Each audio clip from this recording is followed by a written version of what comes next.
भोलेनाथ जान रहे हैं और हमारी माँ पार्वती मैया जान रही है।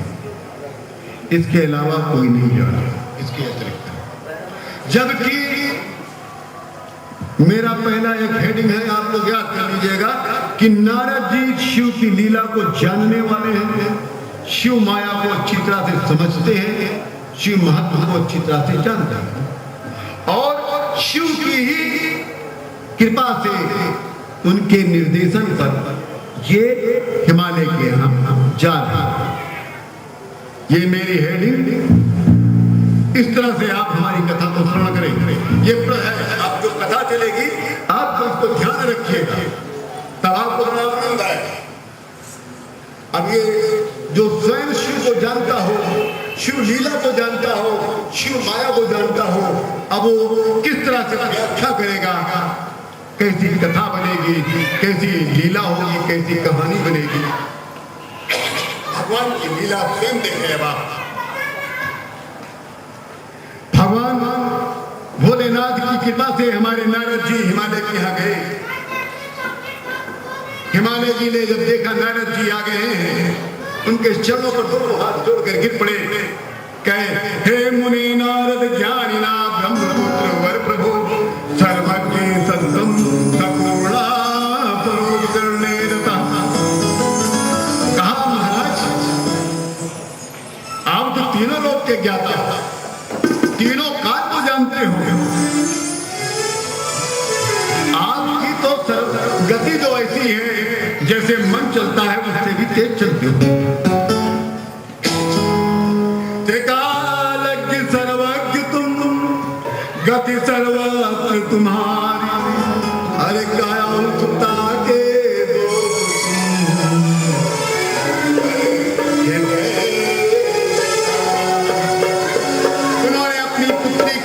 छोटे छोटे हाथ अपने हाथ में लेकर नारद जी से कहते हैं, नारद आप तो लोग के ज्ञाता हो, भविष्य के वक्ता हो, मेरी पुत्री के भी हाथ देख लो, बता दो इसके हाथ में कौन कौन से गुण हैं, कौन से दोष हैं। महाराज थोड़ी सी व्याख्या करो।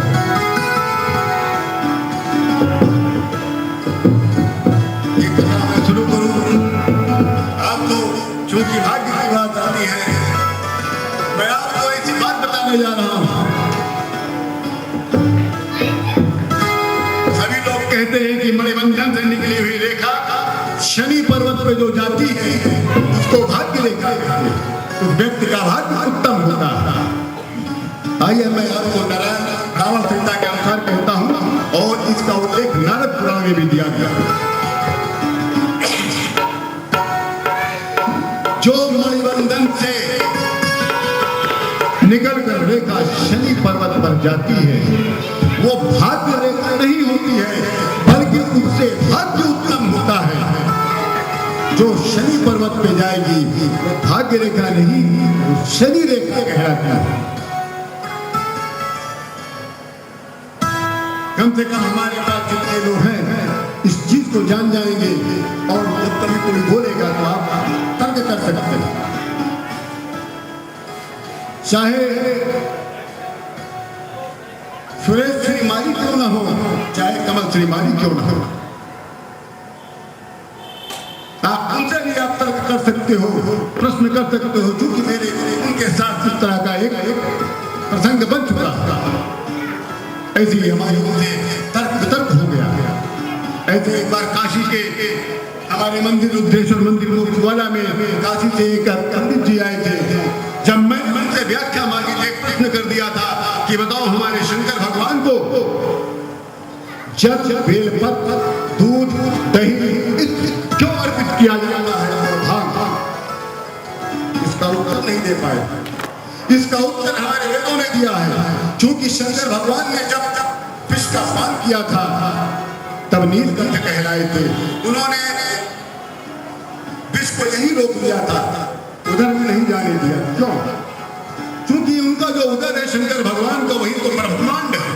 उसी उदर में तो हम लोग रहते हैं। अगर ब्रह्मांड में वो विष चला जाता तो हम लोग समाप्त हो जाते।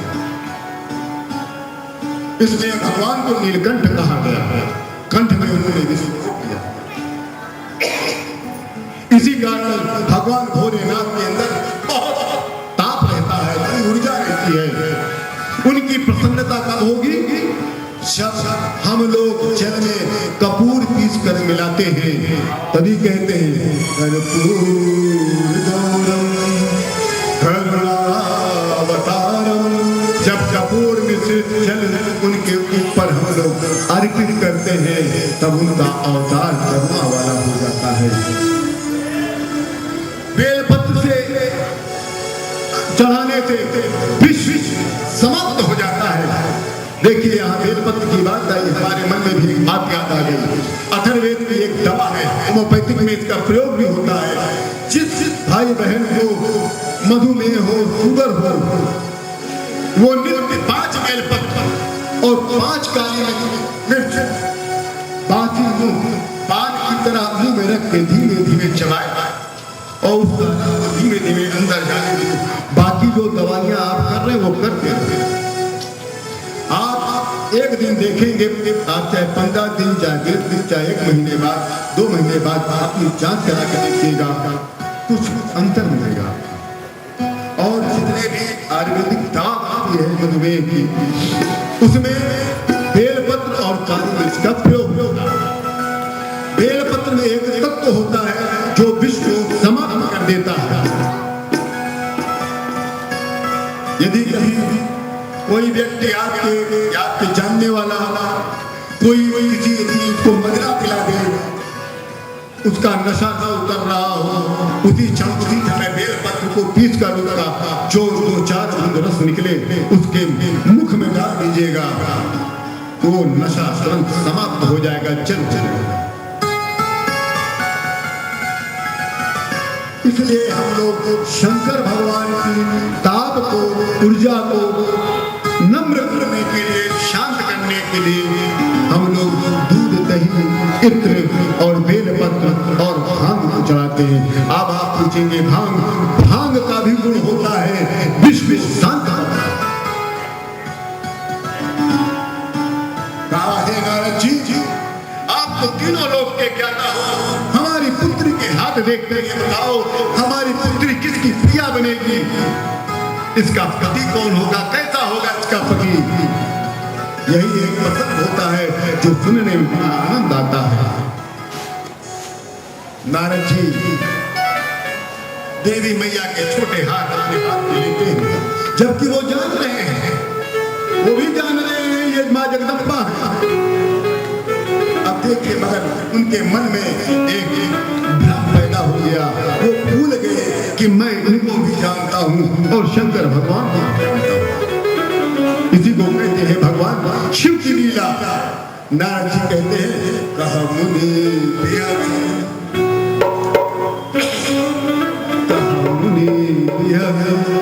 गुण विद्वानी सुता तुम्हारा सकल गुण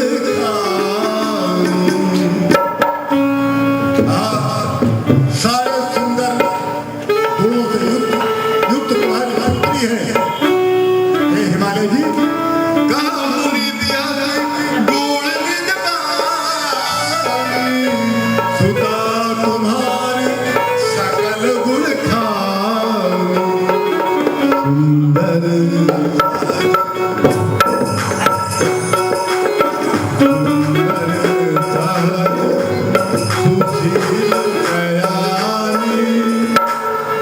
सुंदर सहज सुशील सयानी नामो मां अम्बिका भवानी।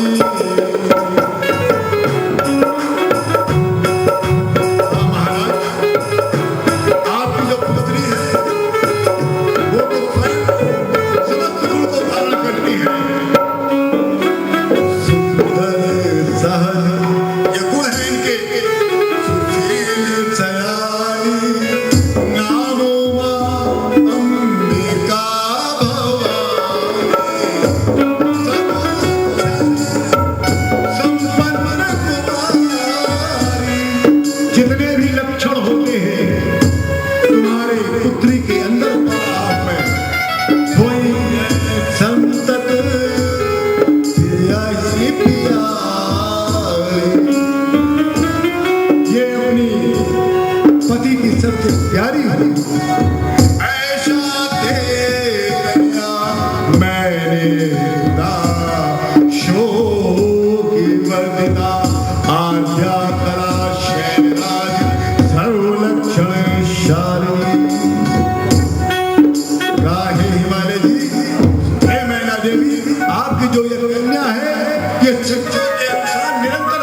जपेगा उसके सपनता बन जाएगा।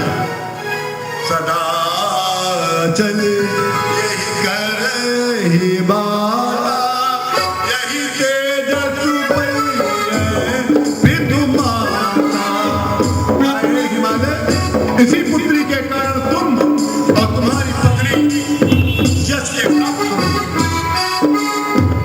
भैया सकल जग माही, सेवक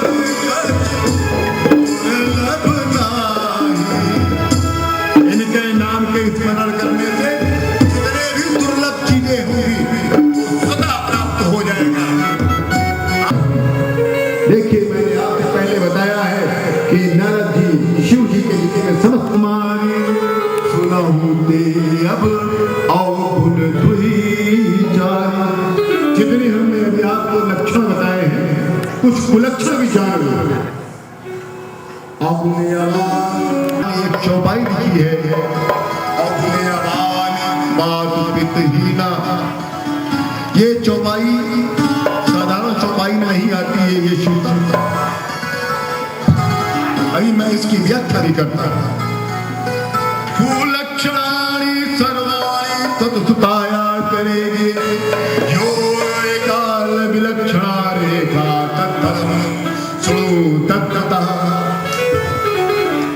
हे हिमालय, आपकी कन्या के हाथ में समस्त कुलक्षण है, परंतु एक ऐसा भी कुलक्षण है, एक ऐसी विचित्र रेखा है, उसका भी नाम सुनिएगा।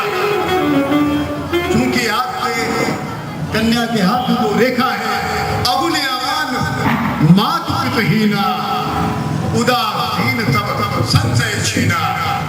आपकी कन्या के हाथ में जो विचित्र रेखा है, उसके अनुसार आपके कन्या का जो पति प्राप्त होगा वो योगी होगा, वो नग्न होगा। हिमालय जी ने जब ऐसा सुना हो गया। योगी और नग्न का अर्थ क्या होता है? योगी का अर्थ होता है जो माया की आवरण से मुक्त हो। योगी वो नहीं जो नग्न अवस्था में घूमता हो, वो तो बादल भी घूमता है। योगी का अर्थ होता है जो माया के आवरण से मुक्त हो, जो पूर्णता और एकता के स्वरूप में हो, जो योगीश्वर हो, जो गृहस्थों का ईश्वर, उसी को हम योगी कहेंगे। इस वेद में इसकी व्याख्या की गई है। उपनिषद में योगी शब्द की पूरी व्याख्या है। शिव जी जो है स्त्री पुरुष की पूर्ण एकता की अभिव्यक्ति है। अर्धनारीश्वर के रूप में भी जाना जाता है। समत्वम योग उच्यते, अर्थात जो समता का नाम है उसे योग कहते हैं। योग के उत्पत्ति करता हमारे शंकर भगवान ही है। शंकर भगवान को हम लोग कई नाम से जानते हैं। निर्गुण के नाम से जानते हैं, निराकार के नाम से जानते हैं, निष्कल के नाम से जानते हैं, निरंजन के नाम से जानते हैं। नारद जी सब जानते हुए भी कहते हैं, हिमालय जी आपकी कन्या का विवाह जिससे होगा वो गुणहीन होगा, अकामी होगा, अमंगल भेष धारण किए होगा। नारद जी सब जानते हुए ये नहीं जान पा रहे हैं कि या मंगलानी हमारे बाबा भोलेनाथ कहते हैं, हमारे बाबा भोलेनाथ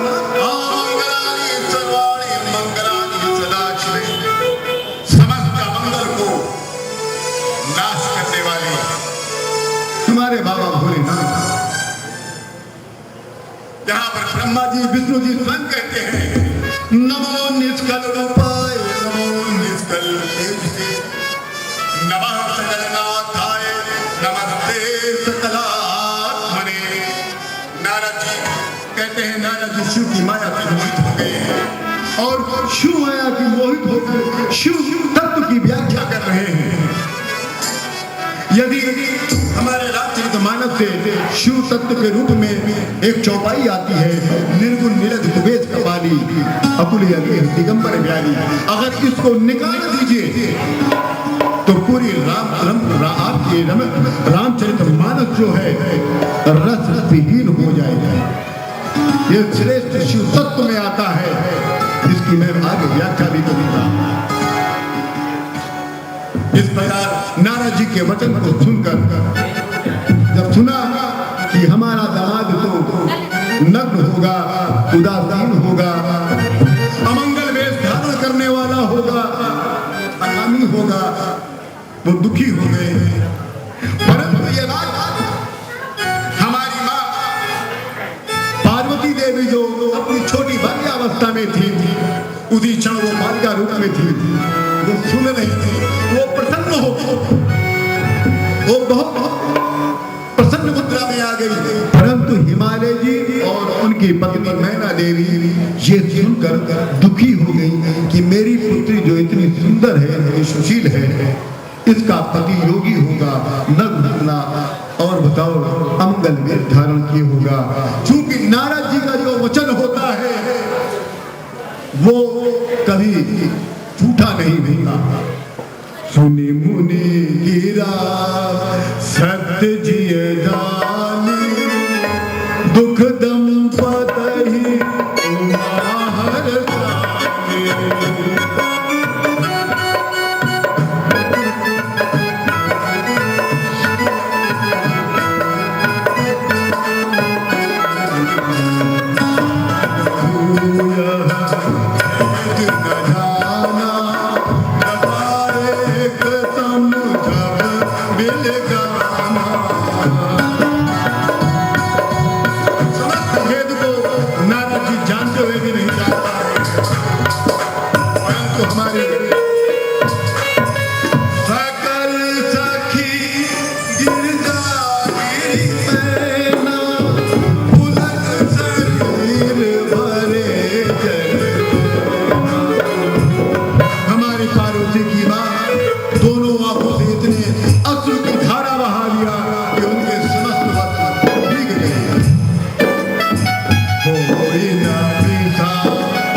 जो नारद जी हैं, इनका वचन कभी झूठा नहीं होता है। ये जो कहते हैं अक्षरता सत्य होता है। इसके अनुसार हमारा मिलन बाबा भोलेनाथ से हो जाएगा, हम बाबा भोलेनाथ को प्राप्त कर लेंगे। इसलिए वो प्रसन्न हो गए। उपजवो शिव पद कमल सनेहु, मिलन कठिन मन आसन देहु।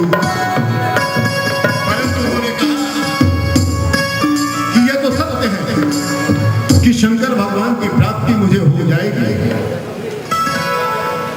आपको फिर बता दूं, शिव कथा बहुत शिव कथा को कहना और शिव कथा को धारण करना बड़ा कठिन काम है। अभी रुद्राभिषेक करना हो आप हमारे साथ, आप बैठो तो 7-8 घंटे लगेंगे। आपके अंदर क्षमता हो बैठ सकते हो, नहीं क्षमता हो, शिव की कृपा नहीं होगी तो आप चले जाओ। इस कथा को सुनने के लिए, शंकर भगवान को प्राप्त करने के लिए हृदय निर्मल होना चाहिए। हमारे इस समय चेस्ट में बहुत दर्द हो रहा है, इसके बाद मैं कथा करूंगा। कहा मुनीत हिमवंत सुनी, हमारे नारद जी कहते हैं कि हे हिमालय जी, जो विधि लिखा लीला, जो ब्रह्मा ने भाग्य में लिख दिया है, देवदनुज नर नाग मुनि को न मेटनिया, स्नेहा वाक्य वाक्यम सत्यम हर रेखा ब्रह्म लिपिन विषा भवति त्वम। ये जो समस्त मेरी बातें हैं उसको स्नेह से सुनो, और ब्रह्मा की जो लिपि होती है वो झूठी नहीं होती। जो हस्त की रेखा है वो ब्रह्मा की लिपि है, ये कभी झूठी नहीं हो सकती, ये बदल नहीं सकता। हिमालय जी, मैंने जो कह दिया है, तेरे पुत्री को जो जैसा पति मिलेगा वैसा ही पति मिलेगा। हिमालय जी और पत्नी मैना देवी दोनों हाथ से अपने सर